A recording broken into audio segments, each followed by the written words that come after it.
자, 직선적 시간과 역사의 의미 둘째로 138페이지 말씀이신 그리스도께서 시간 속에 일회적으로 오셔서 성육하셨다는 신앙이 순환적인 시간관을 반대하는 이유가 됩니다. 억스틴에 의하면 우리 인간을 죄와 죽음에서 구원하기 위하여 성육신하신 예수 그리스도의 사건은 역사에 있어서 전례가 없던 새로운 사건이라는 것이다. 그렇기 때문에 성육신의 사건은 독특하고 또한 인간 구원의 경륜이라는 영원한 의미를 갖게 되는 것이다. 다시 말하면 성육신의 사건은 영혼과 시간의 새로운 관계를 일으켜주는 원론적인 사건인 것이다. 이 성육신의 사건은 고대 정신을 지배하고 있던 순환론적 시간관의 회전을 잘라 직선으로 펴서 종말의 완성을 향해 진행하는 시간으로 만들었다고도 할 수 있다. 그러므로 예수 그리스도의 사건은 인간을 영원으로 인도하기 위해 영혼의 시간 속에 들어와 시간에 영원한 내용과 의미를 부여해 준 것이라고 볼 수 있다. 그러니까 이제 우리가 순환론적인 시간관을 반대할 수밖에 없는 이유가 태초에 하나님이 이제 절대부에서 모든 것을 창조하실 때에 시간도 함께 창조하셨다는 거죠. 만약에 그때 시간을 함께 창조하지 않으셨다면 시간은 언제부터 있었냐? 시간은 또 하나님과 어떤 원리로 존재하고 있었냐? 이렇게 되면 이원론으로 빠질 수 있거든요. 이원론으로 빠질 수 있죠. 하나님이 시간을 만드신 게 아니면 그러면 이원론으로 빠지면 우리가 믿는 하나님은 전지전능 무소 부지하신 하나님이 아니신 게 되는 겁니다. 하나님이 어떻게 할 수 없는 시간에는 존재가 언제부터 있었는지 모르지만 그냥 존재했다는 거잖아요. 그러니까 이제 그런 문제에 이제 부딪히게 되고 그런 문제에 부딪히게 되면은 하나님의 전능하신 그런 어떤 존엄한 주권에 대해서 이제 훼손이 되니까 이 순환론적인 시간관을 반대할 수밖에 없고 두 번째는 예수님이 성육신 하셨는데 아니 뭐 자꾸 뭐 뺑뺑뺑뺑 돌면은 뭐 뺑뺑이 돌 때마다 한 번씩 내려오셔야 됩니까? 아니 뺑뺑이 돌 때마다 한 번씩 내려오면은 뭐 도대체 몇 번 내려오셔야 된다는 거예요 도대체? 그것도 하나님의 전능하심에 대해서 이제 훼손하는 꼴이 되는 거잖아요. 히브리서에서도 단 한 번이라고 그랬거든. 단 한 번. 단 한 번 속죄 제물로 오셨다고요.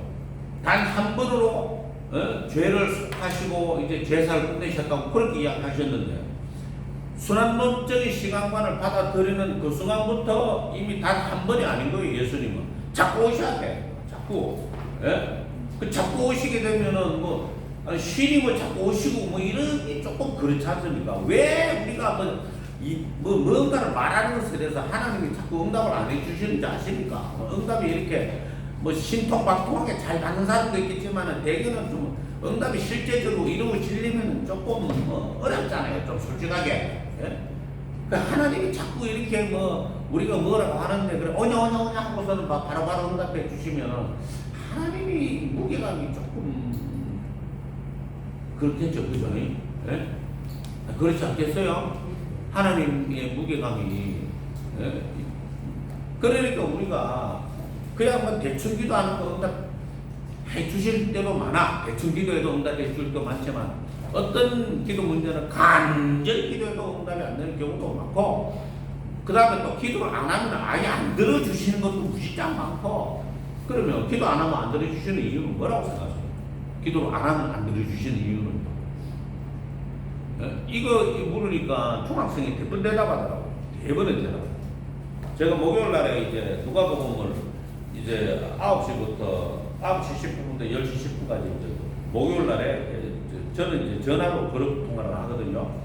뭐 아마 카푸디아에서도 이제 전화로 카톡으로 10명까지 이제 그룹 통화가 가능합니다. 카톡으로 10명 딱딱 연결해 놨고 10명 이제 그룹으로 만들어 놓고 이제 보이스톡 누르면은 다 10명이 동시에 연결이 됩니다.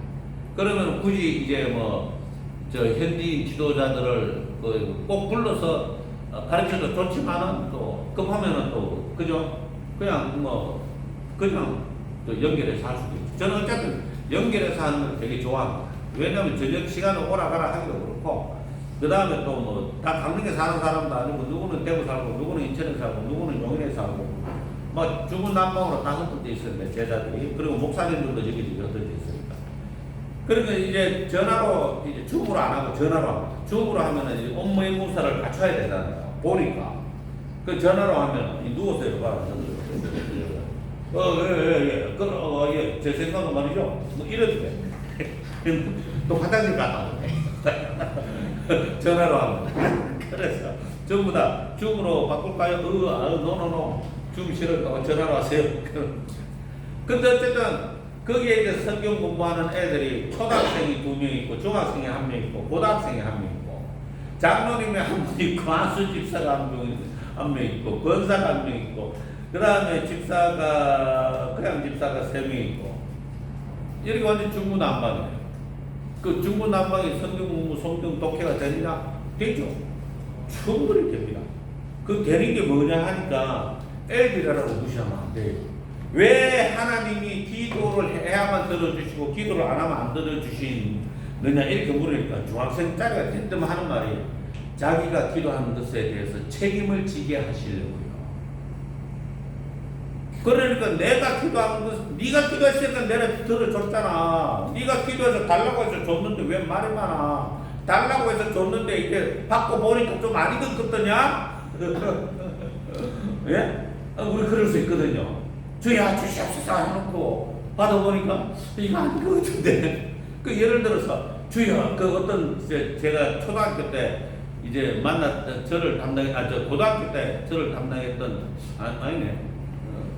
그 초등학교 때만 담당했던 이제 저 교회학교 교사 선생님이 뭐 아무튼 그 하나님 앞에 기도하다 귀신을 보게 해달라 그랬대. 귀신을 영을 분별할 수 있도록 귀신도 보게 해주시고 기도를 열심히 하시가 진짜 귀신을 보게 됐어. 귀신을 보게 됐는데 귀신이 노다지 뭐 누나 기도를 갔다 올 때마다 또 골목길을 걸어갈 때마다 귀신이 노다지 알아보는 귀신이 떠돌아 다닌다는 거예요.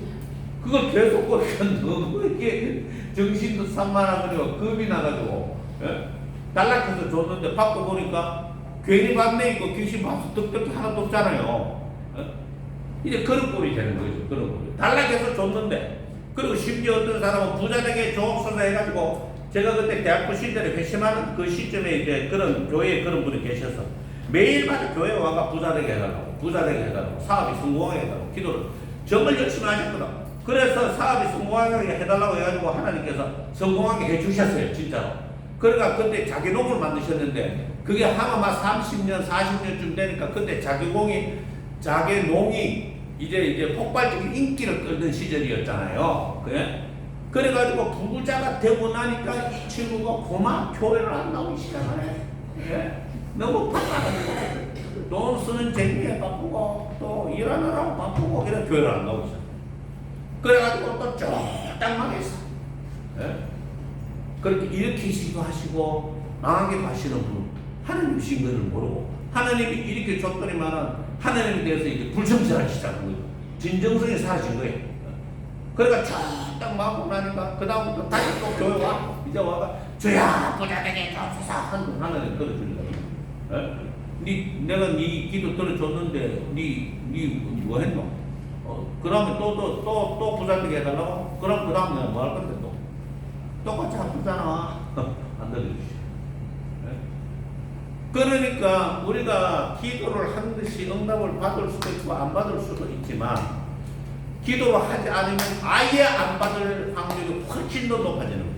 하나님이 알아서 해주시겠지. 그런 소리 하시면 안 되고 하나님이 알아서 안 해주시잖아요. 하나님 알아서 해주시기라고 믿었는데 알아서 안 해주시는 게 훨씬 더 많거든요.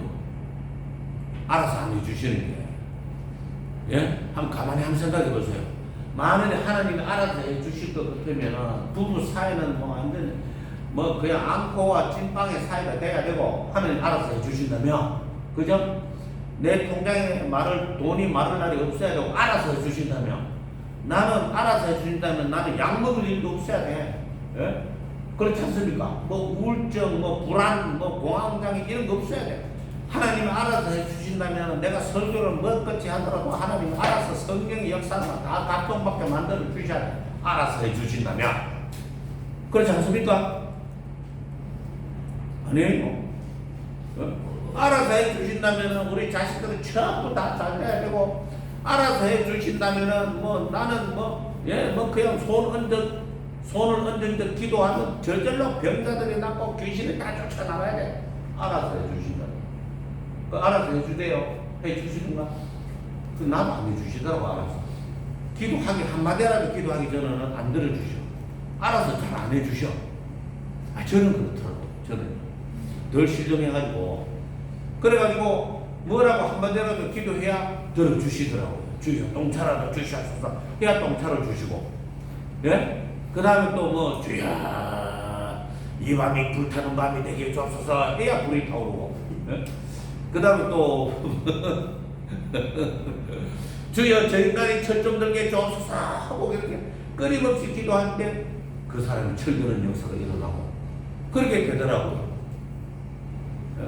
그래서 알아서 해주신다 이런 소리는 우리 입 밖으로 내는 것이 그닥 그렇게 득스럽지 못할 것 같아요. 우리 신앙에 우리 영적으로 그닥 그렇게 유익되지 못하는 거예요. 그래서 기도를 해야, 단 한마디라도 기도를 해야 응답해 주시는데 왜 기도를 해야 응답해 주시느냐? 네가 기도한 것에 네가 책임져라. 그거 중3짜리 대답했어. 네가 기도한 것에 네가 책임져라. 네 뭐 알고 기도하는 거 맞냐? 일단 들어주마. 그래서 기도하는 것도 분별력이 필요합니다. 좀 더 세밀하게 이야기하면 영분별이 필요하죠. 과연 이렇게 기도하는 것이 하나님 앞에 합당한 것이 그런 거 말입니다. 그죠? 예. 무조건 좋은 결과가 하나님께서 원하시는 그런 기도는 저는 아니라고 생각해요. 그렇지 않겠습니까? 무조건 잘 되게 해달라 뭐 이런 거 있잖아요. 그거는 뭐 아닐 수 있겠어요. 그래서 그런 것들도 기도도 분별할 필요가 있다고 생각합니다. 아무튼 뭐 이렇게 그런 식으로 이렇게 섞어놓고 공부하면 공부가 되죠. 왜냐하면 애들도 생각보다 대답을 잘하고요. 애들을 무시할 게 아니고 생각보다 대답을 잘하고, 그 다음에 애들에 맞는 그 수준에 맞는 질문을 던지면 대답을 해요. 예를 들어서 그 녀석이 유치원일 때 제가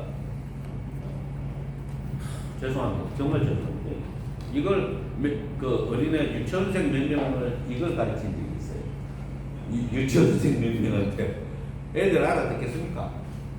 전혀 못 알아듣죠. 무슨 말인지 하나도 못 알아듣는데 애들이 못 알아들을 걸 알면서도 그냥 가르쳤어. 그런데 이게 애들이 단어가 머릿속에 남아버렸죠. 단어가. 시간이라는 단어가 머릿속에 남았고 존재라는 게 머릿속에 남았죠. 그래가지고 물어요. 존재가 뭐예요? 이렇게 묻는 거예요.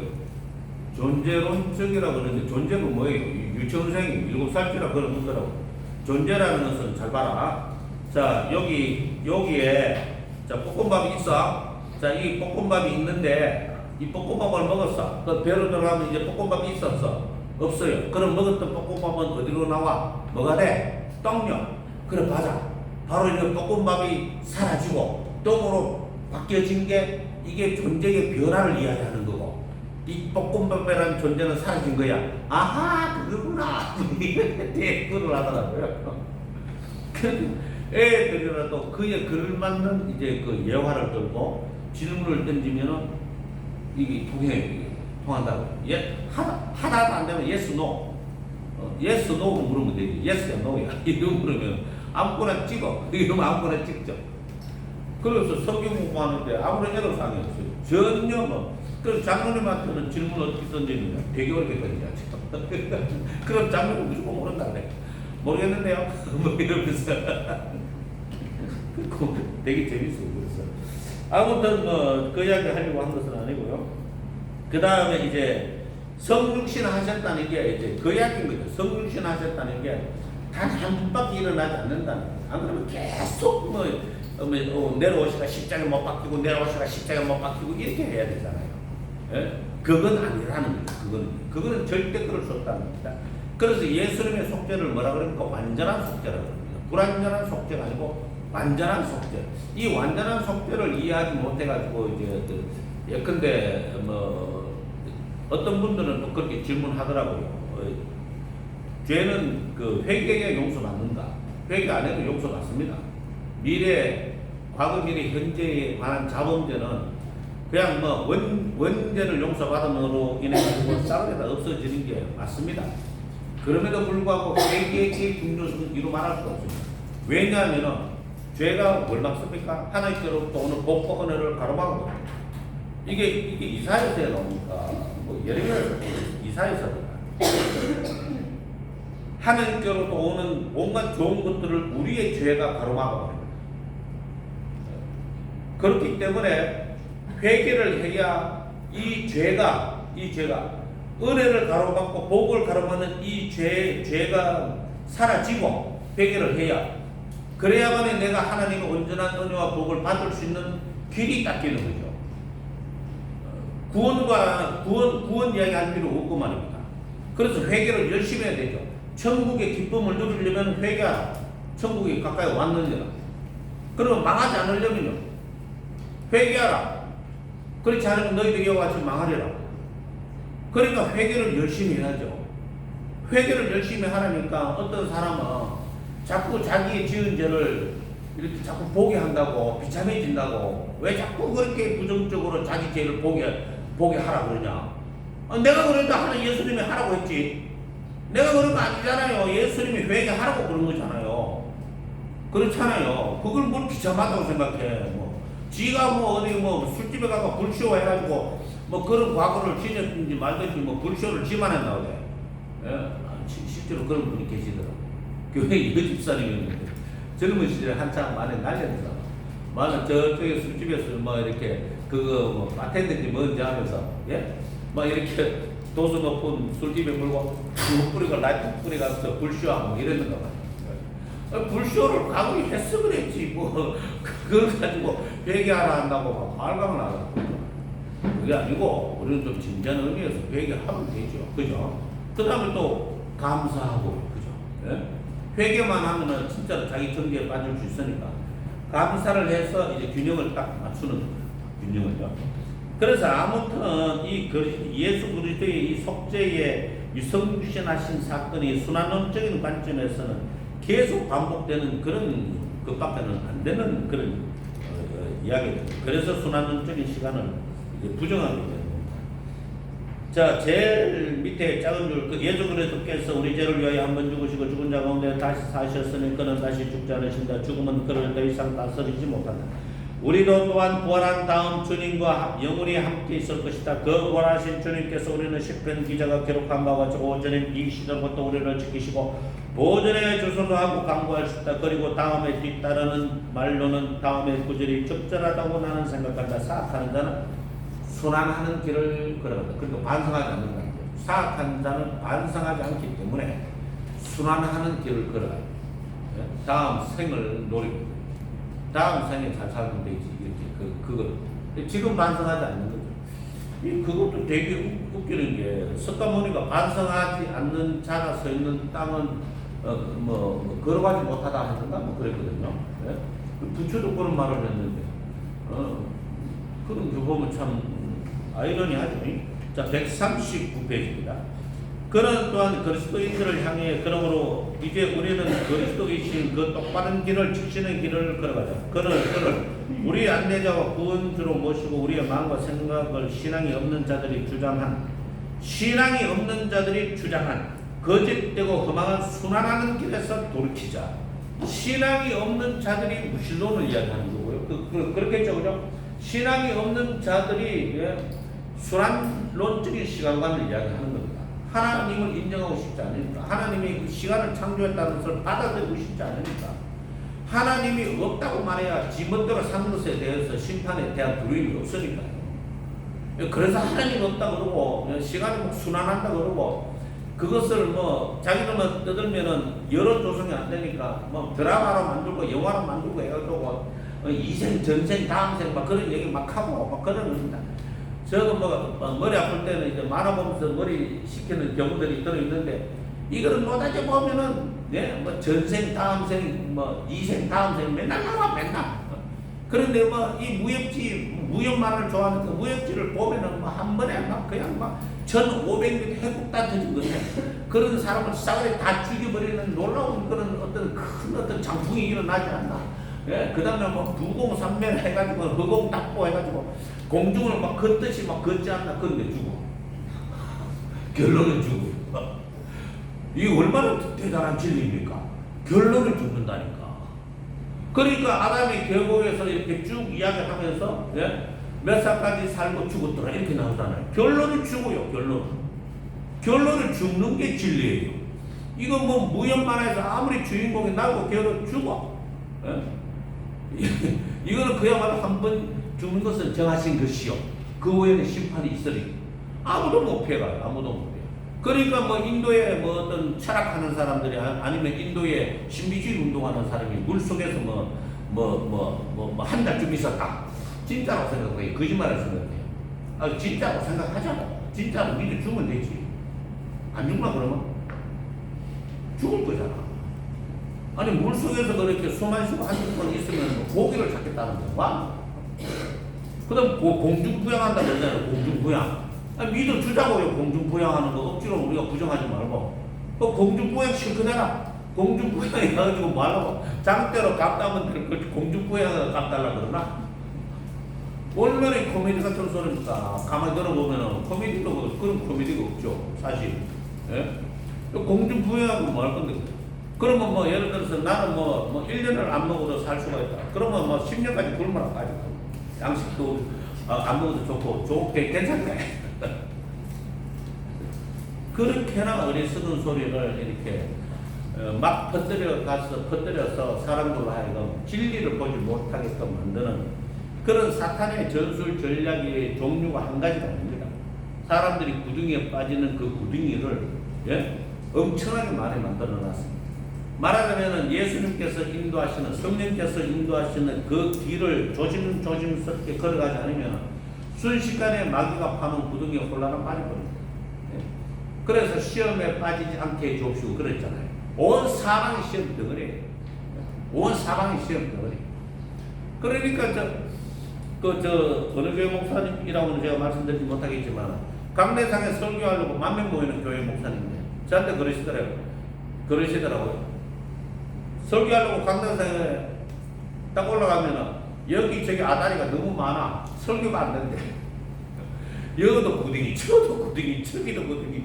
구덩이가 너무 많아. 많아 있는 성도들 중에 막. 예? 그렇다고. 자, 그 다음입니다. 이제 끝날 때 다 돼가지고 요 챕터 말입니다. 139페이지입니다. 그러므로 이제 우리는 그리스도이신 내 똑바른 길을 걸어가자 했습니다. 자, 그 다음에 두 번째 단락입니다. 그러나 신앙의 상대주의와 다운주의의 영향을 받고 있는 오늘날 유일회적인 그리스도의 성육신 사건의 보편적 역사에 영원한 의미를 주고 있다는 사상 도전을 받았습니다. 어떻게 인류의 대부분이 알지 못했던 그리스도의 사건이 보편적인 역사에 영원한 의미를 줄 수 있을까? 어떻게 특수한 시간과 장소에서 발생한 하나의 사건을 인류 역사의 중심으로 간주할 수 있을까? 팔레스타인에서 옛날에 일어났던 하나의 역사적인 사건이 전 인류의 역사에 보편적인 의미를 줄 수 있다고 생각하는 것은 과연 가능한 것인가? 이러한 질문은 형태와 강도에는 차이가 있겠지만은 예나 지금이나 늘 생각하는 그리스도인들에게 주어져 왔다. 뭐 그렇게 굳이 생각할 필요가 있을지 모르겠습니다. 그 다음입니다. 140페이지입니다. 셋째로 140페이지 셋째로 그리스도는 순환론적인 시간관을 종말의 완성을 바라보는 그리스도의 소망의 근거 위에서 신랄하게 비판하고 있다. 그에 의하면 헬라적인 영원한 대기 사상은 인간 구원의 소망을 근본적으로 부정한다. 소망이란 본래 우리가 바라는 미래에 있을 최후의 완성이 밀접하게 관계되어 있습니다. 그러나 순환론적인 시간관에 있어서 과거나 미래의 시간이 사실상 같은 것이므로 진정한 의미에서 구원과 완성은 없는 것이다. 거기엔 다만 인간의 행복과 괴로움이 끝없이 반복될 뿐입니다. 인간의 행복은 괴로움을 뒤따르고 또한 그 괴로움은 행복을 뒤따르게 되어 있어 진정한 행복이란 없는 것입니다. 마지막에 완성도 없게 된다. 이렇게 이야기했습니다. 그러니까 이제 이 순환론적인 시간관을 이야기를 하는 사람은 뭡니까? 다음 생이라는 것을 생각하면 안 돼요. 개팔자가 삼팔자니까 개로 태어나든지 다른 걸로 태어나야 되지. 예? 인생 고해라고 하면서 사는 게 지긋지긋하다. 여러분 그런 생각이 들 때 있잖아요. 사는 게 너무 힘들다, 지친다, 피곤하다. 그렇지 않습니까? 막 모든 걸 다 접어두고 뭐 사익이고 뭐고 다 필요 없으니까 접어두고 빨리 천국에 가서 주님과 함께 영원히 영생 복락을 누리며 기쁨으로 살고 싶다. 그렇지 않습니까? 아무리 뭐 이렇게 뭐 사람을 좋아하고 사람이 좋고 하더라도 맨날 좋을 수는 없잖아요. 어떨 때는 원수 같은 인간이었다가 어떨 때는 좋았다가 예? 어떨 때는 뭐 저런 게 다니고 하면서 이렇게 속으로 참다가 또 어떨 때는 웃고 싶지 않지만 또 뭐 내일을 위해서 또 웃어줘야 되고. 그러니까 우리는 끊임없이 이 페르소나 가면을 만나 뒤집어 써야 됩니다. 가면을 안 쓰면은 살아낼 수가 없어요, 이 세상에서. 예? 화가 나서도 화난 것처럼 이렇게 웃어줘야 되고. 예? 맨날 그 가면이나 뒤집어 쓰고 사는 게 그게 인생이라면 과연 그 인생을 다시 살 필요가 있겠습니까? 예? 완전 뭐 거짓으로 점철된 인생이잖아요. 내가 가면을 안 뒤집어 쓰면 안 되니까. 여러분 같으면 나의 뭐 일거수일투족을 전부 다 알고 있다면은 여러분이 뭐 저라는 사람 저게 인간인가라고 인정할 수 있겠습니까? 저건 인간도 아니야 이렇게 생각할 수 있지 않겠습니까? 근데 제가 가면을 뒤집어 썼으니까 가면 그 모습을 못 보시는 거잖아요. 그렇지 않습니까? 예? 가면을 안 뒤집어 써도 저절로 가면을 쓰고 전성적으로 가면을 쓰고 사는 사람도 있어요. 가면을 일부러 쓰려고 쓰는 것도 아닌데 이게 좀 이제 정말 이렇게 멋지게 생긴 사람, 아름다운 여자들은 천성적인 가면이 뒤집어 쓰고 있는 건데 이렇게 잘생긴 여자만 보면, 잘생긴 남자만 보면은 여자들이 저 사람 너무 멋져, 저 사람 너무 착한 것 같아, 저 사람 너무 훌륭한 것 같아, 예? 뭐 이래. 그리고 또 너무 아름다운 여자만 보면 야, 저 여자는 천사야. 천사인지 아닌지 겪어봐야 알지. 그렇잖아요. 예? 그러니까 우리는 이 세상에서 수없이 많은 가면들에 둘러싸여서 살아가고 있는 거예요. 수없이 많은 가면들에 둘러싸여가지고 게다가 화장술이 또 얼마나 발달했는지 사람을 이상하게 막 바꿔라. 이상하게 막 바꿔놓고 아니 이거 말고 중국에 중국 틱톡인가 그거 보면은 이게 화장을 하고 나면 완전 180도 딴 사람으로 바뀌대요. 그 화장술이 그 진짜인지 아니면은 그 사진 조작인지 잘 모르겠어. 얼굴 골격이라는 게 있는 거잖아. 그게 어떻게 바뀔 수가 있지, 화장한다고. 예? 뭐 아무튼 뭐 예? 부자가 뭔데? 분장. 그냥이 아니고 연출. 이거 진짜 우리도 한국말 이거 어렵네. 분장? 분장 아니고 분장?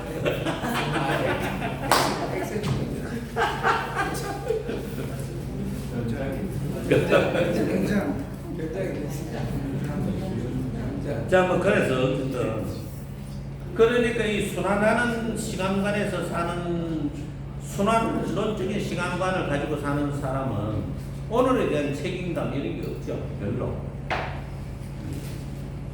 그래서 이제 우리 기독교인들은 그런 시간 개념을 받아들일 수가 없는 겁니다. 그런데 제가 신대원 다닐 때 죄송스럽게도 교수가 그 이야기 하더라고요. 어쩌면 직선적인 시간이 틀릴 수 있다 이렇게 얘기하더라고요. 그래서 제가 신학교 다닐 때 신학 공부하기 싫다. 철수만 보면 무조건 도망갔어요. 나가서 족구하고 축구하고 이랬지. 지도 모르는 소리를 막 하고, 지도 모르는 소리. 세상에 이래 불러가. 끝없이 이렇게 불러가.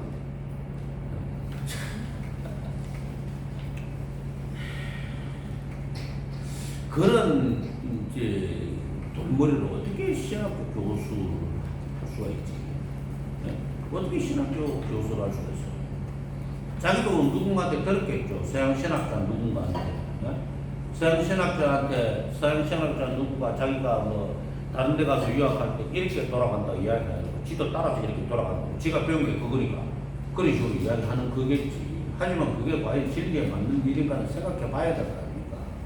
이게 웃기는 게요. 조직신학 공부를 했어도 성령론을 전공한 사람은 다른 거 몰라요. 창조론도 모르고 아무것도 몰라요. 다른 아무것도 몰라요. 교회론도 모르고 종말론도 모르고 아무것도 몰라요. 교회론 전공자다 아무것도 몰라. 예? 정말 웃깁니다. 조직신학도 이렇게 세분화되어 있잖아요. 삼위일체론, 기독론, 구원론, 뭐 교회론, 종말론, 성령론, 신정론 뭐 이렇게 쭉 나눠져 있잖아요. 사실 그거 하나만 하더라도 양이 방대하단 말입니다. 그러니까 다른 거는 조직신학을 전공했어도 다른 거는 전혀 몰라. 그 다음에 성서신학을 전공했다 칩시다. 바울 서신 전공자는 복음에 대해서 몰라요. 사복음서에 대해서 깡통이야. 그래가지고 그 신약학을 전공해가 박사학위를 받았나 어쨌나 그 친구한테 내가 뭐 좀 묻고 싶고 있는 게 있어서 물어봤더니만은 야 모르는 거 자꾸 묻지 말고 그냥 대충 믿어라. 니 왜 니처럼 성경을 보고 니처럼 성경 있는 사람이 어딨노? 그런 공부를 하더라고. 제가 뭐 물었냐 하면은 예를 들어서 이제 마태복음에는 예수님께서 이제 꿈에 지시하심을 받아 바로 애굽으로 도망갔잖아요. 그죠? 바로 애굽으로 도망가셨단 말입니다. 근데 누가 보면 바로 애굽으로 도망 안 가셨어요. 도망 안 가시고 내 고향 땅으로 갔다가, 예? 그 다음에 또 뭐 이렇게 그거 뭐죠? 이제 할례 그거 다 하고, 예? 정기 내식 다 치르고 고향 땅으로 갔다가 그 다음에 뭐 어디로 가셨는지 뭐 이렇게 되는 거예요. 이 시간적인 차이, 성경에서 이 시간적인 차이를 어떻게 이제 기술할 수 있느냐? 이런 시간적 차이에 대해서 어떻게 설명할 수 있냐? 네가 전공했으니 설명 좀 해봐라 그러니까. 그냥 네가 왜 그런 걸 자꾸 곤란한 질문을 나한테 그래? 그러니까 이게 이제 우리가 이게 이런 문제가 생기는 거죠. 바울 서신을 전공한 사람은 다른 걸 모르는 거죠. 예? 그러니까 뭐 예를 복음서를 전공한 사람은 바울 서신 몰라. 묵시문학을 전공한 사람은 또 다른 걸 또 몰라. 예언서 전공한 사람은 다른 걸 모르고 이렇게 되는 거예요. 모세오경 전공한 사람은 다른 걸 모르고 이렇게 되는 게 이걸 어떻게 하면 좋겠습니까? 이게 분명히 신학을 전공했는데 아는 이제 그 폭이 굉장히 이제 협소해졌잖아요. 넓을 박이 아닌 거죠. 넓을 박이 아니고 이제 좁을 박인데 좁을 박이라는 게 없잖아요. 근데 이제 박사학위까지 받으신 것까지는 좋은데 이제 이 깊이도 어느 박사학위 받을 수준까지만 가고 그 밑으로 더 사실 파고들어야 됩니다. 그러니까 말하자면 적어도 그 분야에 대해서 누가 이렇게 뭐라고 물으면 대답이 다 나와야 될 정도가 돼야 되지 않겠습니까? 저는 솔직히 그렇다고 생각합니다.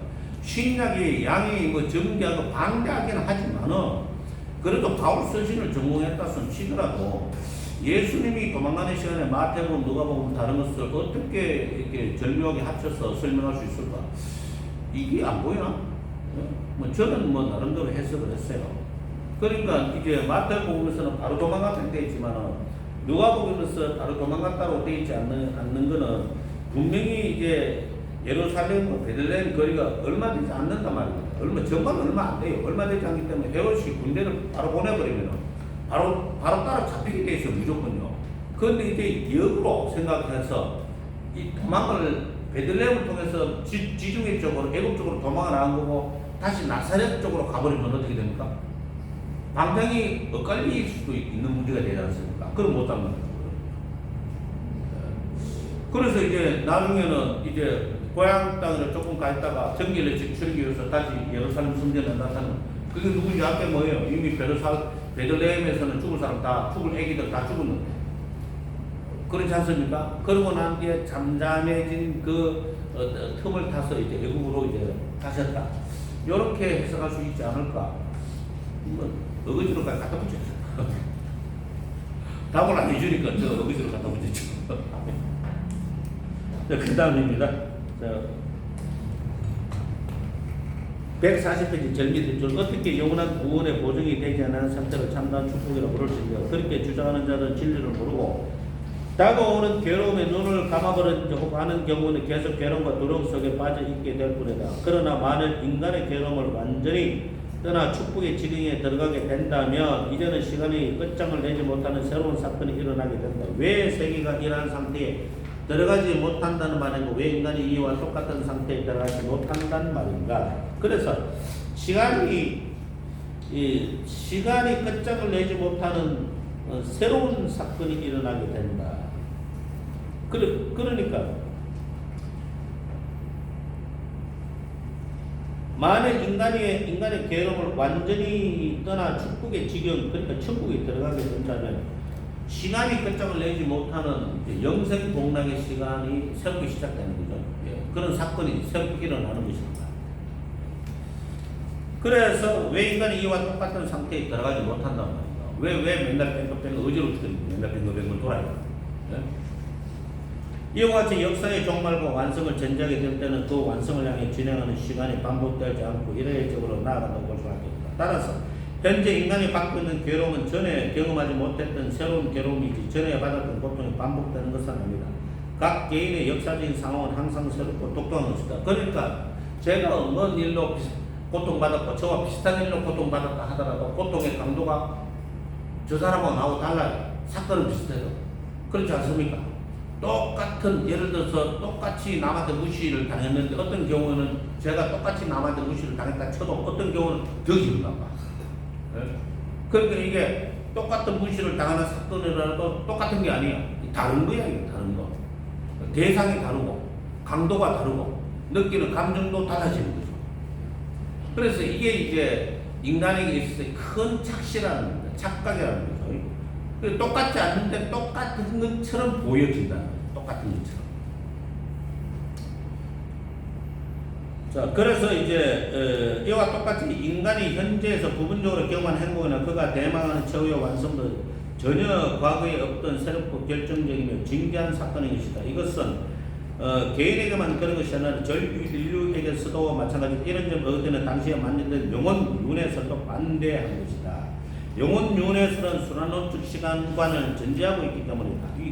위에서 지적한 바와 같이 순환론적 시간관만 반대한 게 아니라 무한한 시간 개념도 반대했다. 종국의 완성 없이 무한히 계속되는 시간은 완성이 없는 역사의 과정과 같다. 완성이 없는 역사의 과정은 목적 없는 끝없는 연결과 같아서 무의미한 것이라고 한다. 그러므로 그는 무한한 시간을 영혼과 동일한 뜻으로 보지 않으며 또한 의미 있는 것으로도 생각하지 않는다 했습니다. 창조 때 시작된 시간에 반드시 어떤 목적을 향해 나아갔다면 의미를 갖는 것이다. 종말의 완성이 없는 무한한 시간이나 순환한 시간은 다같이 무의미한 시간으로서 역사의 의미를 찾을 수 없다는 것이 어거스틴의 지론은 이런 점에서 해결도 무한한 시간은 악한 것으로 보는 것이다. 자, 142페이지. 자, 이제 종합해 보면은 직선적인 시간 개념은 첫째 무로부터의 창조, 둘째 일회적인 말씀의 성육신, 셋째 인간 구원의 완성을 바라는 소망이 실존적으로 요청되고 있기 때문이다. 이게 핵심인 거죠. 왜 우리가 직선적인 시간 개념을 주장하느냐 하면은 예수님 때문에. 예수님 때문에 그걸 주장하는 거예요. 예수님이 한 번 오신 걸로 저까지 자꾸 오면 안 되니까요. 그러니까 예수님 때문에 첫 번째 거, 세 번째 거보다도 두 번째 것이 제일 중요해요. 예수님의 구속의 성육신 사건이 단 한 번만 일어나야 되는 거예요. 성경에도 그렇게 기록되어, 히브리서에 그렇게 기록되어 있기 때문에 그렇게만 일어나야 되지 자꾸 일어나면 안 되는 거죠. 이 순환론적인 시간과는 그것을 강요하게 만드는 거예요. 예수님의 구속의 성육신 사건을 장난처럼 만드는 거예요. 장난처럼. 별 의미 없는 것처럼 만드는 거예요. 별 의미 없는 것처럼. 그래서 용납을 못하는 거예요. 용서는 못하는 거예요. 있을 수 없는 얘기입니다. 그래서 우리한테는 종말이라는 것은 반드시 있어야 되는 얘기입니다. 성경 말씀 안 끄집어 내더라도 반드시 있어야 돼요. 그리고 또 예수님께서 반드시 속히 될 일을 이렇게 이야기하셨잖아요. 요한계시록 1장에 반드시 속히 될 일을 이렇게 말합니다. 아까 전에 제가 말씀 잘못 들었습니다. 요한계시록 12장 13장이 아니고 13장에 666이 나오고 14장에 1600 스타디온 이야기가 등장합니다. 그래서 이래 피하나 저래 피하나 다 죽습니다. 죽을 바에는 마귀한테 절하지 않았다고 죽는 게 낫고 하나님한테 마귀한테 절했다고 벌받아 죽는 것은 피해야 됩니다. 제11장 시간과 두 도성의 모성 조금만 더 하다가 이제 적당히 읽고 마치겠습니다. 그래도 되겠죠? 네. 중간에 아예 쉬어야 됩니까? 안 쉬는 게 낫겠죠, 그죠? 우리가 이상에서 토의한 제11장 시간과 두 도성의 모성은 이제 큰 테두리에서 이야기하면은 그런 겁니다. 하늘의 도성, 천국 시민 이야기하는 것이거든요. 땅의 도성, 이거는 악마의 시민을 이야기하는 거예요. 예? 땅에 속한 사람. 그러니까 이런 사람들이 교회 안에서 뒤섞여 있다는 겁니다. 세상 속에서도 뒤섞여 있고 교회 안에서도 뒤섞여 있어서 그것이 누구인지 구별을 하지 못한다는 거죠. 말하자면 알곡과 가라지가 섞여 있어서 분간에 안 가요. 다 살아날 때까지 분간에 안 가잖아요. 알곡과 가라지가 똑같아. 그런데 다 익고 나면은 알곡은 무게 때문에 수그리고 가라지는 뻣뻣해가지고 바짝 고개를 들지 않습니까? 그러니까 다 자라기 전에는 전혀 모르는 거지. 그러니까 예수님께서 그 비유를 말씀하시면서 가만 내버려 두어라. 추수할 때까지 가만 내버려 두라고 그러잖아요. 그 우리가 알곡인지 가라지도 모르면서 아무래도 가라지 끝에 하면서 다 뽑아버리면 그럼 교회 아무도 안 남지 뭐. 안 그렇겠어요? 예? 아무래도 가라지 끝에 하고 다 뽑아버리면 그 사람이 알곡인지 가라지인지 우리가 어떻게 하냐고. 알고는 사실 좋은 것 같긴 해. 알면. 여러분 생각은 어때요? 분명히 이제 내 앞에서 내 설교를 듣는 저 성도가 가라지인 줄 알면은 정말 좋을 것 같아. 다 뽑아버리겠대. 근데 하나님께서는 이제 알곡인지 가라지인지 알 수 있는 영적인 눈을 안 주셔서 그게 얼마나 감사한 일입니까? 가라지인 줄 알면 어떻게 키우고 싶은 마음이 생기겠습니까? 안 그렇겠어요? 우리가 다 알곡인 줄 착각하고 있기 때문에 이제 사람을 차별하지 않고 열성을 붙는 거잖아요. 알곡이라고 생각하고 붙는 거잖아요. 가라지인 줄 알면은 뭐 다 갖다 버리겠지. 나가! 하고 뭐 이렇게 야다! 하고 뭐 이렇게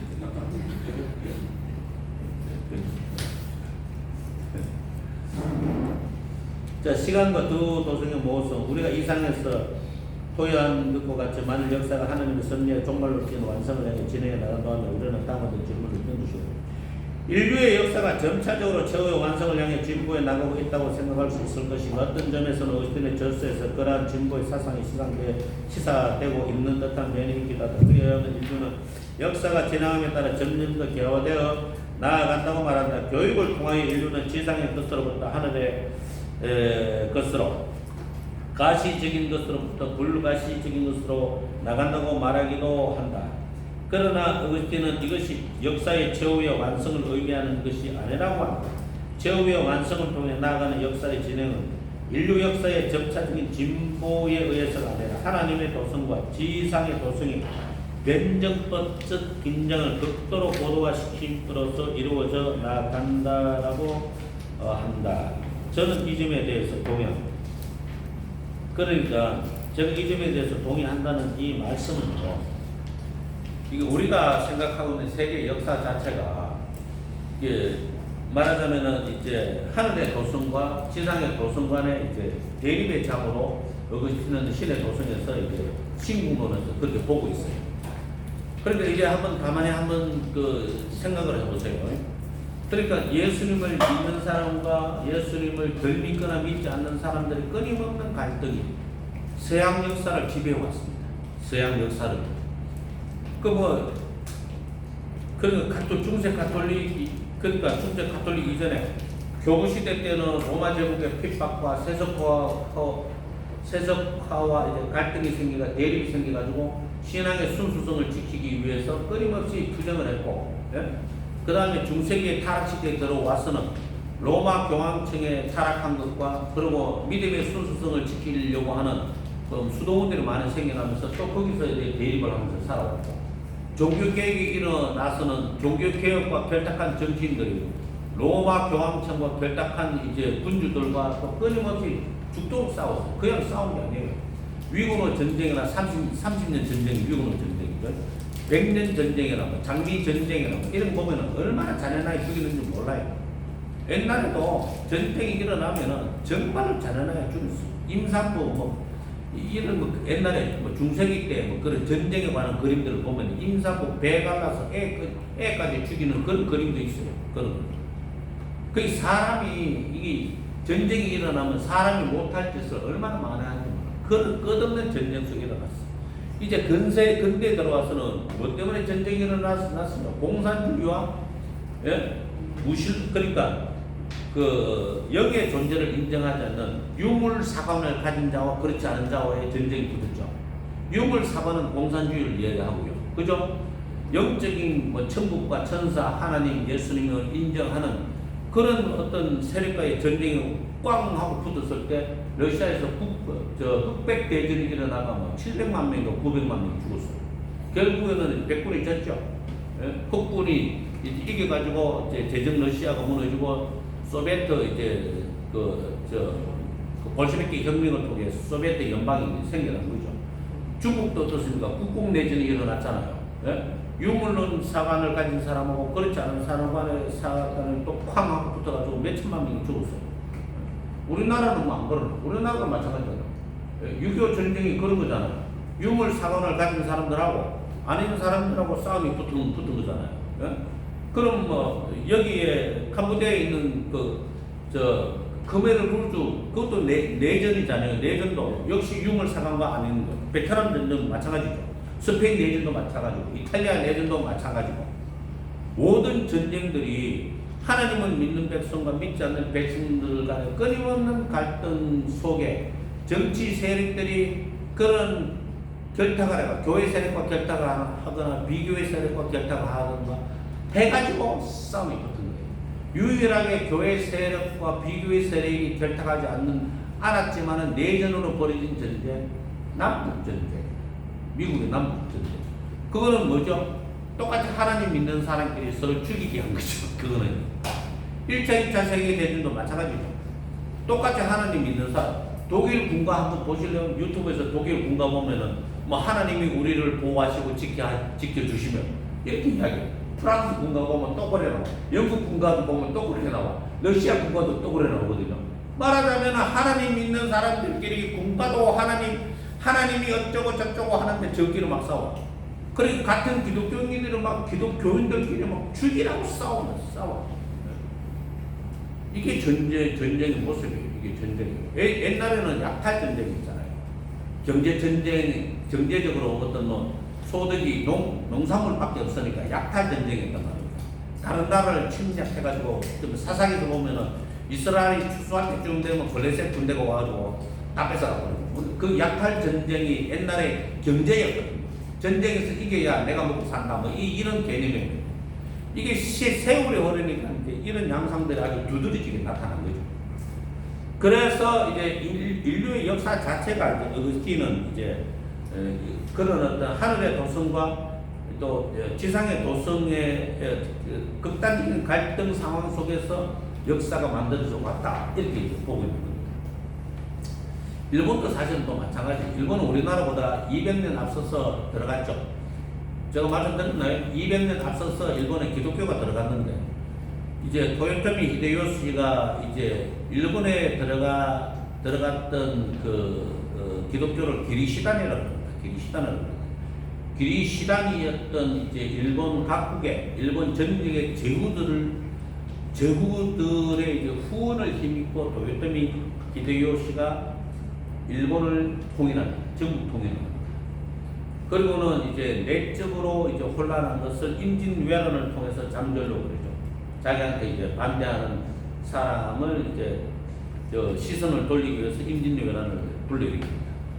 그런데 그 밑에 후계자가 덕천가강이라는 사람이 있다. 도쿠가와 이에야스. 이놈은 완전 반기독교적인 인물입니다.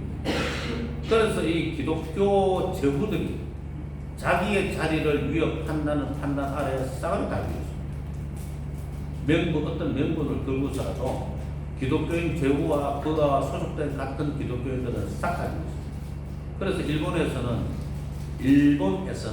기독교인들이 방멸됐습니다. 그 후로 지금까지 기독교인들이 일본의 자리를 잡지 못하고 있습니다. 그래서 저는 이 선교적인 측면에서 생각할 때 이런 생각이 들더라고요. 이게 기독교가 들어가면서 정치권과 결탁을 하면서 정치 세력이 바뀌면서 같이 없어져요. 같이. 당나라 때 경주가 들어갔잖아요. 경주 네스토리우스파가 지금은 이단이라고 이야기 안 합니다. 경주에 대해서 이제 잘못 오해했다라는 그런 학문 교회사의 발표가 훨씬 더 많습니다. 옛날에는 경주가 네스토리우스파라고 해가지고 이제 단성론 이단으로 이렇게 생각을 했는데 아니라고 이야기해요. 지금은 그건 큰 오해다. 잘못했다. 그래서 어쨌든 경교라는 이름으로 당나라에 들어가 대진사, 절이죠, 절. 대진사, 교회였어요. 옛날에 교회가 절하고 똑같았어요. 이름도 뭐 대진사, 뭐 이런 거였고. 그런데 이제 당나라 왕실하고 귀족들하고 결탁을 했어요. 경교가 그걸로 들어가면서. 당나라 문을 열었잖아요. 송나라 때도 괜찮았는데 무너지면서 원나라가 들어왔잖아요. 예? 그 원나라가 들어와서 괜찮았어. 그래도 원나라가 들어와가지고 이름은 또 원나라 말로 바뀌었지만은 기독교가 또 살아남았어. 예? 그런데 명나라 들어와가 박살이나. 예? 청나라 들어와서 또 박살이나. 이 정치권과 결탁을 하면은 정권이 바뀌면서 박살이나. 그러니까 로마 제국 시대 때에 그것도 결국은 콘스탄티누스 대제가 이제 로마 제국을 통일하기 위해서 이제 기독교인의 힘을 빌린 겁니다. 뭐 전설에 의한 것처럼 꿈을 꿨더니 십자가가 그려진 깃발을 들고 나가서 승리했다. 그건 말 어디서 누가 지내는지는 모르겠지만 아무튼 근거도 없는 소리고, 실제로는 이제 그 로마 제국을 통일하기 위해서 이렇게 로마 제국이 3등분 때에 있던 그것을 통일시키기 위해서 이제 기독교인들이 힘을 빌렸던 거죠. 그래서 기독교인들이 지지를 해주고 뭐 그렇게 되는 바람에 이제 다른 콘스탄티누스 대제 말고 다른 두 이제 같은 형제들인데 싹 무너지고 하나로 통일이 된 거예요. 그 통일된 것에 대한 보답으로 기독교를 공인해 줬던 겁니다. 기독교를 공인해 줬지만 뭐라고 그랬습니까? 콘스탄티누스 대제가 니코메디아의 유세비우스라는 아리우스 감독의 세례를 받고 죽었어요. 이단으로 죽었어요. 그래서 성 유세비우스라든가 성 콘스탄티누스라고 하는 말은 그 정신병이에요. 이단으로 죽었는데 왜 성자를 거다가 죽죠? 신천지로 죽었으면 거다가 뭐 순교했다고 이야기할 거예요. 아니잖아. 예? 그 아리우스의 후계자가 지금 이단들이에요. 왜냐면 아리우스파는 예수님을 그 피조물로 봤어요. 지금도 여호와의 증인들은 예수님을 피조물로 보고 있고요. 다른 뭐 신천지는 다른 데도 다 마찬가지. 지가 하나님이지 예수님 보고 하나님은 안 그러잖아요. 그러니까 그래서 아리우스파가 그때가 얼마나 기승을 떨쳤는지 거의 대부분의 교회 감독들이 아리우스파에 들러붙었어요. 왜냐하면 이 니코메디아의 유세비우스가 정치력이 탁월했거든요. 정치력이 하도 탁월해가지고 황제를 구워 삶고 황후를 구워 삶았어요. 그리고 자기 편으로 만들었는데, 그래서 아리우스파가 이단으로 아타나시우스에서 이단으로 정죄받았는데 도리어 아타나시우스와 그 일파가 이단으로 몰려가 감옥에 갇혀버렸어. 정치력에서 졌어. 이게 이래도 신앙의 순수성이 어떻게 잘 지켜지는 게 아니고, 네? 정치 싸움이 정치 싸움, 세력 싸움이 된다. 그러니까 져버리는 거야. 지가 지고 감옥에 갇히고 나서, 그리고 콘스탄티누스 대제도 죽고 황후도 죽고 그 아들을 골라와가지고 전세가 역전이 됐거든요. 이게 종교하고 정치는 관계가 없다. 성경 어디로 가서 관계가 없습니까? 뭐 사무엘 상하, 열왕기 상하, 역대 상하 전부 다 정치 아닙니까? 예언서도 전부 다 정치입니다. 바벨론 포로로 끌려가고 뭐 전부 다 정치잖아요. 심지어 예수님 복음서는요. 예수님 뭐 때문에 죽었는데 정치범으로 죽었잖아요. 그렇죠? 예수님 정치범으로 죽었어요. 예? 대제사장의 권위에 도전한다 뭐 이래가지고 그래가지고 죽은 거잖아요. 민중의 선동자다 뭐 이런 분례를 뒤집어 씌워가지고. 그러니까 어디에 이게 성경 어디에 정치하고 관련이 없는 일이 있습니까? 사사기에 또 보면 노다지 싸움질을 하고, 그죠? 예? 그 다음에 또 뭐 이스라엘에 출애굽하면서도 노다지 싸움질을 하고, 심지어는 모세의 자리를 탐내가지고는 모세에게 뭐 저항 안 하고 반란을 일으키고 뭐 계속 그런 반복된 일이 일어났지 않습니까? 그리고 세계 역사를 봐도 끊임없이 예? 기독교를 둘러싼 전쟁이 막 밑도 끝도 없이 계속 반복된 거예요. 계속. 종교개혁도 저절로 일어난 법이 없었어요. 그래서 정치와 종교는 분리돼야 된다 하는 말은 이 정치 입장에서 하는 얘기가 아니고 종교 입장에서 이야기해요. 정치는 종교에 가서 하지 마라. 이렇게 이야기를 해야 된다고. 정치에서 그런 얘기 하면 안 된다고. 지들이 우리를 이용해, 교회를 이용해 먹잖아요. 정치가 교회를, 종교를 이용해 먹고, 교회는 정치에 아무런 관련을 안 하고 싶어요. 그냥 가만히 내버려 뒀으면 좋잖아요. 아니, 우리가 뭘 하든지 말든 가만히 내버려 두라고. 대면 예배를 하든 비대면 예배를 하든 그냥 가만히 내버려 둬. 그냥. 그렇잖아요. 11조를 내든 말든 뭐 어린이집을 하든 말든 가만히 내버려 둬. 왜 정치가 끼 들어가지고 이래라 저래라 자꾸 하는 거야. 그렇지 않습니까? 그래서 정치, 종교분리 이거 이야기할 때 정치권에서 하는 얘기는 순 양아치들이 하는 말에 불과하고 종교에서 이야기해요. 종교에서. 기독교에서 정치는 기독교에 가서 하지 마라. 이렇게 이야기해요.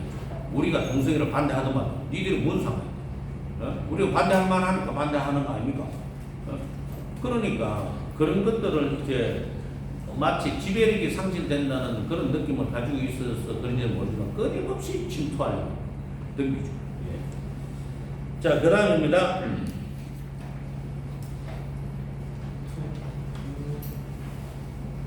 자, 그의 역사에서는 세계 역사 안에 있는 두 도성의 모호한 긴장관계 기초도 있고 이와 같은 이원론적인 긴장 없이 역사는 정적인 상태에 놓이게 된다. 물론 이 긴장은 존재론적 이원론에서 유래된 것이 아니라 역사적, 도덕적으로 심리적인 이원론의 근거를 두고 있다. 그 이원론에는 인간이 하나님을 사랑하느냐 아니면 하나님을 사랑하지 않느냐에 출발하는 것이다. 그래서 이것을 존재론적 이원론을 하지 않고 심리적 혹은 역사적 이원론이라고 말하는 것이다. 어거스틴은 바로 인간이 하나님을 사랑하느냐 아니면 사랑하지 않느냐라는 인간이 취하는 두 가지 태도에서 두 도성의 보편적인 원리와 역동성을 본 것이다. 이제 이 주제에 대해 자세히 논하고자 한다. 우리는 이 제7장에서 인간의 삶이 끊임없이 사랑이라는 무게에 움직이고 있다는 것과 또한 그 사랑은 거기에 향해 있는 대상과 사랑하는 방법에 따라 카리타스의 사랑이 되거나 큐피디타스의 사랑이 될 수 있다는 것을 살펴보았다. 이제 탐욕의 사랑이 될 수 있다는 것을 살펴보았다. 이런 뜻입니다. 그 탐욕의 사랑에 의해서 시간적인 것과 연합하게 될 수도 있다는 것을 살펴봤다. 그런데 의견은 전전한 하나님을 사랑하고 그를 위해 삶으로서 영적인 축복과 영원한 평화를 추구하는 영적인 인간을 낳게 되고 후자는 결국 자신을 사랑하고 자신을 위해 삶으로서 땅의 그 시간적인 것을 추구하는 왜곡된 인간을 낳게 된다고 합니다. 이렇듯 두 종류의 사랑은 두 종류의 인간상을 낳을 뿐만 아니라 두 종류의 사회를 낳게 된다. 다시 말하면 어떤 대상에 대한 사랑의 일치적 공통된 대상을 향한 각 사람의 사랑은 자연히 하나의 사회를 형성하게 되어서 유유상종이라는 말이 나온다. 어거스틴은 이 사실을 설명하기 위해서 다음과 같이 논했다. 각 개인이 자기가 사랑하는 대상이 무엇인지 자문해 보아라. 그러면 자기 자신이 어떤 종류의 사회에 속해 있는지 알 수 있을 것이다. 따라서 사랑의 대상이 존재하는 수만큼 사회도 존재하기 마련이다. 사랑의 대상을 둘로 나뉘고 그 성격을 기술하였으므로 두 종류의 사회가 생기기 마련되었다. 그는 하나님을 사랑하는 사랑을 근거로 이루어진 사회를 하나님의 도성, 자신과 사회, 세계를 사랑하는 것을 근거로 이루어진 사회를 지상의 도성.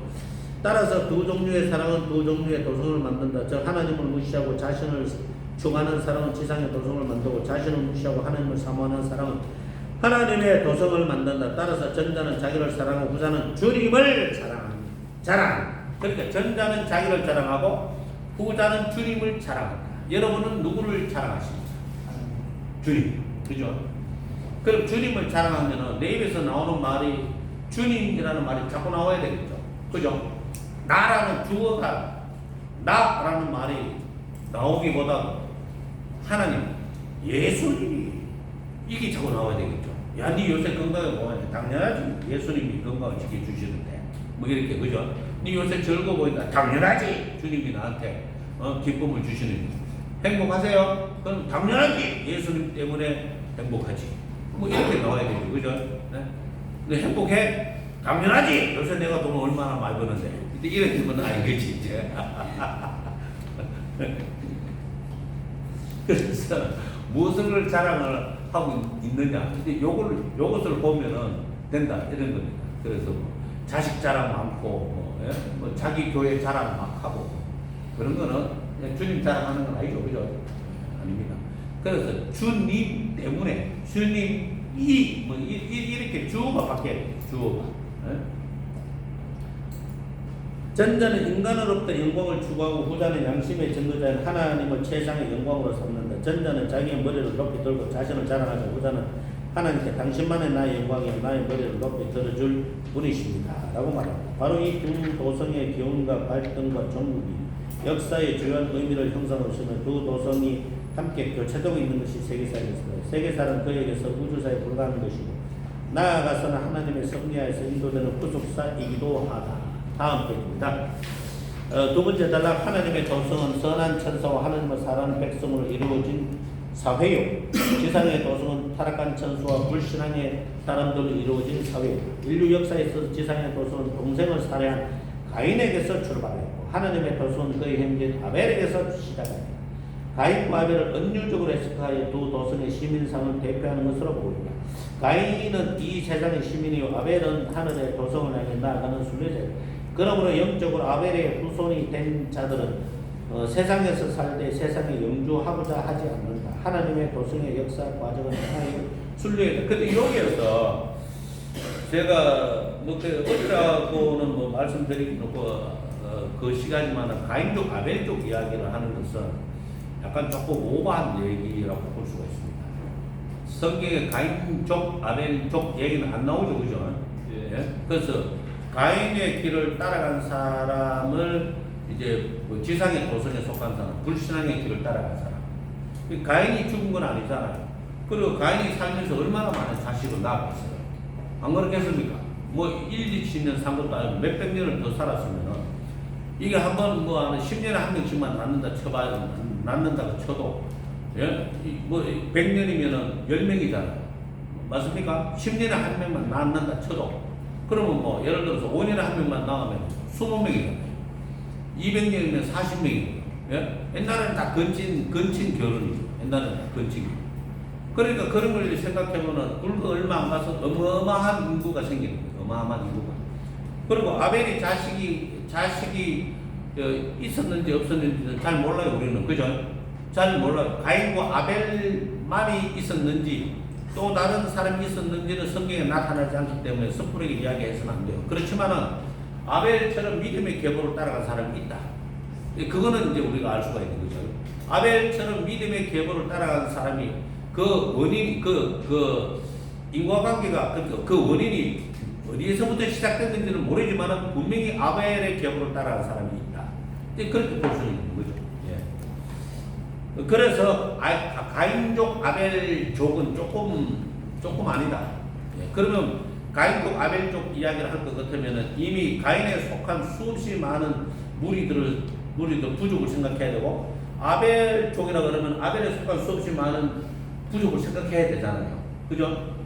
그러면은 뭐 둘 사이의 전쟁도 아니고 가인이 아벨을 때려 죽였는데 그럼 아벨족이 복수를 안 하나? 뭐 이런 얘기가 나올 수가 있잖아요. 그래서 그냥 가인과 아벨 이렇게 이야기한 것으로 그냥 그 표현으로 그냥 이렇게 닫아놓는 게 제일 낫지 않나. 확장시키는 거예요. 자, 그래서 가인은 이 세상의 시민이요 아벨은 하늘의 도성을 향해 나아가는 순례자. 그러므로 영적으로 아벨의 후손이 된 자들은 영적으로 세상에서 살 때 세상에 영주하고자 하지 않는다. 하나님의 도성의 역사 과정 하나의 순례이다. 자, 인류 역사의 내용은 역사의 종말까지 계속되는 이 두 도성의 긴장과 대립의 과정. 그러나 이 두 도성의 대립과 긴장에도 불구하고 이 두 도성은 세계사 안에서는 서로 혼합되어 있어 역사의 종말까지 함께 진행해 나아간다. 이 역사의 종말에 갔어야 하나님의 심판을 통해 두 도성이 분리되어 지상의 도성에 속한 자들은 꺼지지 않는 것입니다. 하나님의 도성에 속한 자들은 영원한 승리와 축복으로 들어가게 됩니다. 이때 현재의 세계를 뒤덮고 있는 모든 구름은 거쳐지고 영원한 태양빛 아래에서 어린 양의 보좌를 중심으로 하여 예배와 사랑 가운데 사는 성도의 세계가 열립니다. 이 상에서 논의된 어거스틴의 사상을 간략하게 다시 정리해보자. 하나님이 창조한 이 세계에 하나님을 사랑하느냐 혹은 사람을 사랑하지 않느냐에 따라 두 질서가 생기고 두 질서에 대하여 취하는 인간의 태도에 따라 두 도성이 생기게 되었다는 것이다. 그리고 이 두 도성은 세계 역사에서 서로 교차되어 있으나 종국에 가서는 분리된다는 것이다. 이럴 때 인간이 취하는 태도, 즉 의지의 방향에 따라서 두 도성은 원리상으로 구분되지만 인류 역사에서는 사실상 서로 혼합되어 있다. 따라서 인간의 역사는 두 성이 서로 혼합되어 있기 때문에 그 모성을 벗어나지 못하게 된다라고 했습니다. 역사의 모성을 확실히 해결할 수 있는 때는 역사의 폐안에 있게 될 하나님 나라의 종말론적 실현의 때라고 했습니다. 이제 우리가 깊이 고려해야 할 문제는 어거스틴이 말하는 두 도선의 개념을 어떻게 이해해야 할 것인가. 이 문제를 어거스틴 이전에 북아프리카 도나투스파 교회의 편신부 학자였던 티코 니우스를 들지 않을 수 없다. 그는 요한 계시록을 주석할 때 상징적으로 두 도선이라는 개념을 사용한 일이 있다. 어거스틴은 이 사람으로부터 상당한 영향을 받았다고 한다. 그러나 그는 티코 니우스의 개념을 더 발전시켜 시간과 역사가 영혼과의 관계하에서 이해될 수 있는 원리를 보여주고 있다. 이 원리는 사랑에 의한 두 종류의 생활 태도로서 이것의 내적 역사의 실현을 그는 두 도성이라 표현하는 것이다. 따라서 어거스틴이 말하는 두 도성은 외적인 역사로 이해하여 제도화된 교회와 정치적인 권력과의 관계하에서 보려고 해서는 안 될 것이다. 어떠한 외적인 형태를 가진 교회라고 할지라도 그것은 하나님의 도성과 동일시 될 수가 없습니다. 그래서 기독교 국가 있을 수 없습니다. 기독교 공동체 역시 하나님 나라의 도성이 될 수 없습니다. 그게 실패한 게 왜 우리 두레 공동체 있지 않습니까? 우리나라 두레 공동체. 처음에는 폼나게 시작했지만 나중에는 아주 누추하게 아주 그냥 처참하게 깨져버렸죠.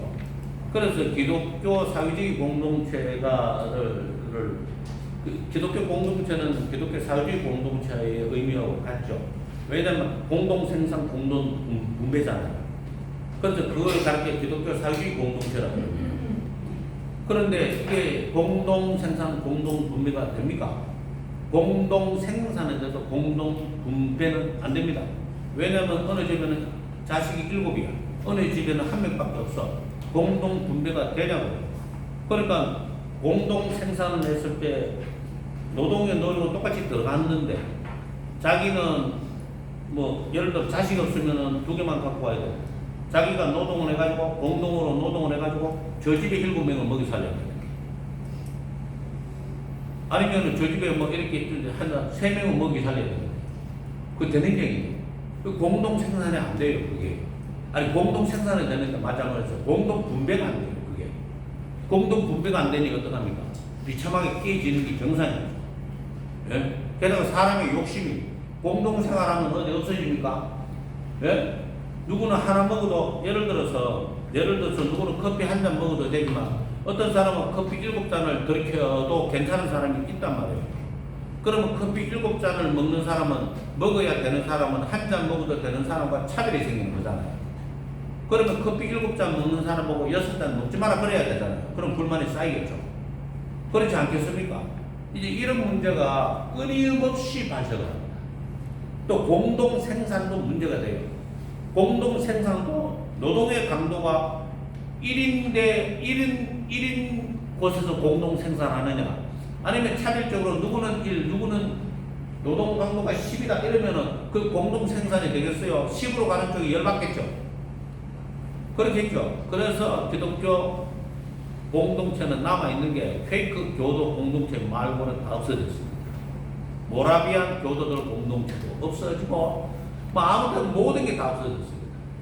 심지어 수도원도 다 없어졌잖아요. 수도원도 공동체였잖아요. 수도원은 뭐 공동생산, 뭐 공동분배 뭐 이런 것도 뭐 사실은 뭐 공동생산은 맞지만 공동분배 이런 개념도 없이 수도원 들어간 사람이 재산 헌납 다 하고 그리고는 뭐 자기가 먹는 밥이나 한 숟가락 얻어먹는 게 다인데 그런데 수도원의 문제는 수도원의 재산을 헌납한 그 재산이 문제가 되는 거예요.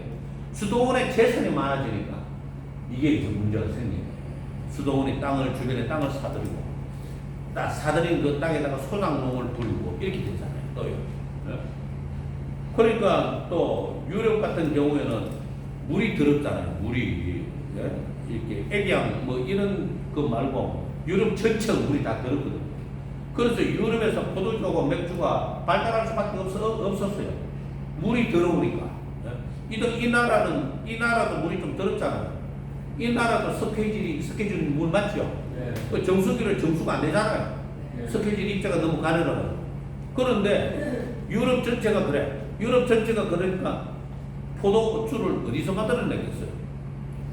수도원에서 만들어냈어요. 그래서 영화를 보면은 서구사들이 코가 타버려가지고 만들더라고요. 봤죠? 수도사들 코가 타버려가지고 너다지 술 먹는다. 그냥 그렇게 된 거야, 그냥. 그러니까 이 수도원도 원래 헌납한 재산으로 땅을 사놓고 소작농을 부르지, 또 포도주를 만들었고, 이제 맥주도 이제 트라피스트 맥주라고 이제 그 벨기에에서 나온 그 맥주가 아마 전 세계적으로 유명한데, 그걸로 나와서 이제 사람들한테 막 팔아. 그러니까 거기서 오는 수익이 또 있지. 또 구글 성단 이런 걸 조직해가지고, 구글 성단. 말하자면은 길거리를 다니면서 거지처럼 다니면서 설교하고 밥 얻어먹고 동양 얻어먹고 또 수도원에 연락하고. 그러면 뭐예요? 이 돈이 쌓이면 타락하게 되어 있습니다. 그죠? 그래서 수도원이 아주 급속하게 계속적으로 타락하게 되죠. 제일 심하게 타락한 데가 샌프란시스코 수도 성단. 이게 왜 그러냐면 도미니칸 수도 성단은 이제 학문과 연구 요게 중심이었어요. 당연히 어거스틴 계열의 이제 책들을 가지고 와가지고 도미니칸 수도 성단에서는 어거스틴 신학을 연구를 했어요. 그래서 개혁자들 중에 도미니칸 성단 출신들이 꽤 있어요. 그런데 이제 샌프란시스코 수도 성단은 구제, 나눔, 이렇게 길거리 설교 이런 것에다 초점을 맞추고 말하자면 역동적인 거죠. 도미니카는 정적인 거, 프란시스코 교단은 수도 성단은 역동적이고, 그러니까 구제, 나눔 주려면 병원 만들고 뭐 이러려면 뭐가 있어야 돼? 뭐가 있어야 돼요? 돈이 있어야죠. 돈이 있어야 구제를 해가지고 병원 만들어 줄 거 아닙니까? 그래 돈에 환장한 놈들로 바뀌는 거죠. 샌프란시스코만 괜찮고 그 뒤로는 안 괜찮았어요. 그 뒤로는. 그리고 이런 어떤 그런 역사적인 그런 교회사를 통해 역사적인 것을 보면은, 야, 이게 좀 뭔가를 뭐 만들어서 하려고 하니까 역시 돈이 필요하고 타락하기 마련이고. 이런 식으로 꼬여가는구나. 이제 이런 결론에 도달할 수 있죠. 반대로 이제 서방교회하고 동방교회가 완전히 또 다른데, 동방교회는 굉장히 정적이에요. 그래서 동방교회 예배 자체도 정적이고, 혼자서 묵상하거나 뭐, 거기도 수도원이 있었는데 서방교회 수도원 분위기하고 완전히 달랐어요. 완전히 분위기가 어쨌든 정적이고 고요하고 이렇게 묵상하고 이런 경향이 굉장히 강해서 그것 때문에 이 동방교회가 전통이 지금까지도 잘 지켜지고 있는지도 모르겠어요. 러시아에 있는 대성당의 이름이 뭔지 아세요 혹시? 모스크바에 있는 대성당이 러시아 정교회 대성당 이름. 그런 것쯤은 혹시 아십니까? 몇 번이나 말해줘도 기회가 안 납니까? 머리는 좀 구색이시네요. 몇 번을 이야기, 구주 예수 그리스도 대성당입니다. 모스크바 대성당이 아니고요. 구주 예수 그리스도 대성당. 제가 알고 있기는 그래요. 구글 쳐보면 또 내 말이 틀린다. 요즘 자꾸 틀려서 샀어요. 예? 구세주 그리스도 대성당. 구주가 아니고 구세주 예수 그리스도 대성당이요. 처음 듣는다고 설교 시간에 잘 주무시고 계셨는다네. 내가 몇 번이나 이야기했는데 어떻게 이야기하면 다 처음 듣는다 그러나. 근데 왜 나보고 맨날 뭐 똑같은 설교를 맨날 똑같이 하냐고 욕을 하나?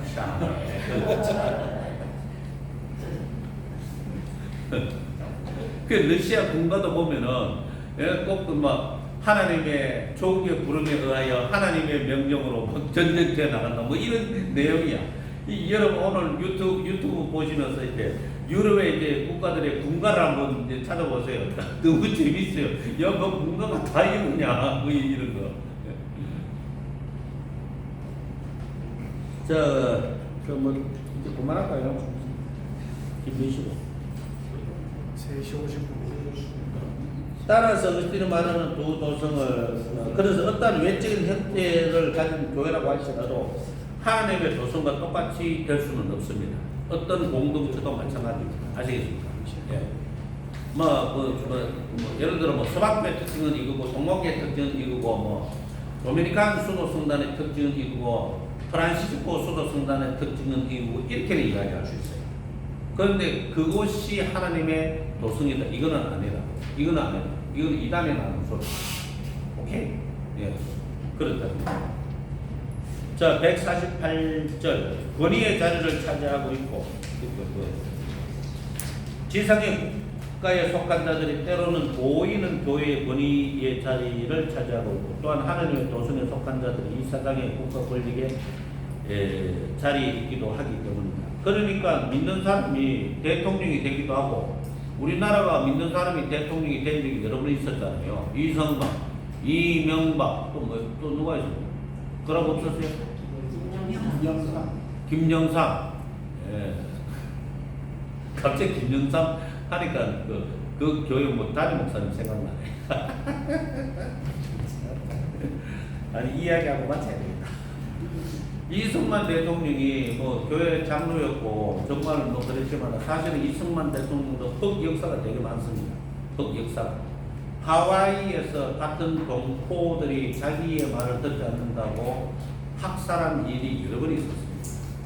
죄송합니다. 그거는 교회사 보면 나옵니다. 그래서 무조건 이승만 하지 말고, 흠결을 동시에 갖고 있다. 장점과 잘한 것과 못한 것을 동시에 갖고 있다. 그거 생각하세요. 근데 김영삼 대통령의 이제 서울 무슨 교회 다녔어요? 김영삼 대통령이? 창신교회 아닌데? 앞에 이북에서 넘은 교회잖아요. 김창인 목사님 다니셨던 교회. 합동처. 중행교회? 중행교회 맞는 것 같아요. 대통령이 되고 난 뒤에 정치를 좀 못하셔서, 김영삼 대통령이 정치를 좀 못한 건 맞아. 그랬더니, 저도 주 들어서 알지, 어떻게 알겠습니까? 이제, 그래도 이 장로님은 자기 교회 가서 예배 드린다고 예배를 드리는데, 이제 담임 목사님이, 이제, 김창희 목사님이 안수해 준다고 하면서, 머리를 뜰 때, 주야! 좀 잘하게 해주셔서, 주야! 뒤통수를 때리면서 안수기도 해줬거든요. 그 다음부터 기분 나빠가지고, 그래가지고 청와대 내에서 예배 드렸잖아.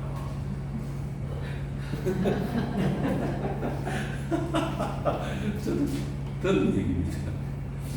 김영삼 대통령이 아주 잘못했죠, 사실은. 그때에 이제 청와대 내에 이제 불자 협회 그런 것도 생겼고, 불자들 모임, 청와대 안에 박정희 대통령 때 없었어요, 그런 거. 김영삼이가 만들었어요. 그리고 초파일 때 거리마다 연등 달아준 거 김영삼. 그 다음에 국회의사당 앞에서 전국 무속인 대회를 열도록 허락해 준 사람 김영삼. 그걸 주도한 사람은 김영삼의 이제 오른팔이었던 우형우, 최형우. 기억나시죠? 예? 다동령 우형우라고 그랬잖아요. 그죠? 예? 그래, 김동영, 최형우가 있었는데, 최형우가 무속인들의 떼빵이었거든. 무속에 빠진 사람이야. 그래, 전국 무속인 대회를 국회의사당 앞에서 하려고 열었는데, 제가 그때 아직도 생각나요. 그때마다 제가 중학생이었나 그랬는데, 예배 마치고 브레이크하드 들고 무속인들이 반대하고 한다고 길거리를 막 돌아다니기. 전 교인이 교회마다 다 그랬어. 그래가지고 전부 무산됐죠. 그때는 이제 무속인 대회 친구 때면 입도 뽑고 못할 텐데, 교회가 입도 뽑고 못할 텐데, 그때는 뚜껑이 열려가지고 브레이크하드 들고 반대합니다, 반대 해가지고 결국은 이제 무산시켰는데, 아이고 뒤통수 맞을만 했죠. 그때 가뭄이 정말 심했습니다. 그때 가뭄이. 아무튼 그랬습니다. 어쨌든 오늘은 자, 여기 148페이지 첫 번째 단락까지 했다고 합시다. 예, 그래서 모호하다. 그런 겁니다. 예. 자, 오늘 여기서 마치면 되겠습니까? 네. 예, 감사합니다. 수고하셨습니다.